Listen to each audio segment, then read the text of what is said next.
আওয়ামী লীগের জন্মস্থান হিসেবে পরিচিত রোজ গার্ডেন ক্রয়ের নামে রাষ্ট্রের ৩৩২ কোটি টাকা ক্ষতি সাধনের অভিযোগ তদন্তে বিভিন্ন নথিপত্র হাতে পেয়েছে দুর্নীতি দমন কমিশন। শিগগিরই সংশ্লিষ্ট কর্মকর্তাদের তলব করা হবে বলে জানিয়েছে সংস্থাটি। দুপুরে দুদকের উপপরিচালক আক্তারুল ইসলাম সাংবাদিকদের এ তথ্য জানান।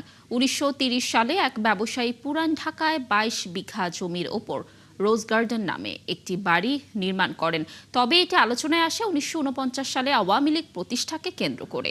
পরে ২০১৮ সালে আওয়ামী লীগ ক্ষমতায় থাকাকালে ঐতিহাসিক স্থাপনা হিসেবে ৩৩২ কোটি টাকায় সরকারি সম্পদ হিসেবে ক্রয় করে।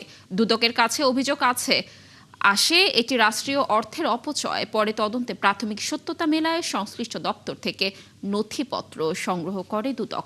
এদিকে শাহজালাল বিমানবন্দরে কাস্টমস হাউসের গুদাম থেকে ৫৫ কেজি স্বর্ণ চুরির নথিপত্র সংগ্রহ করছে দুদকের অনুসন্ধানী দল।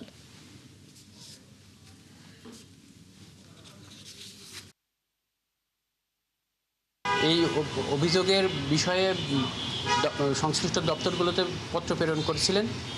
তার প্রেক্ষিতে দপ্তরগুলো থেকে তথ্য এসেছে, আর বাকিগুলো থেকে হয়তো শীঘ্রই তথ্য পেলে উনি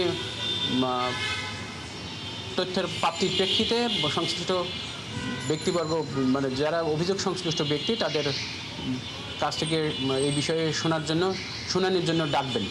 তার শুনানির দিনে ডাকলে হয়তো তাদের কাছ থেকে তথ্য পেলে উনি হয়তো সেই অনুযায়ী পরবর্তী পদক্ষেপ গ্রহণ করবেন।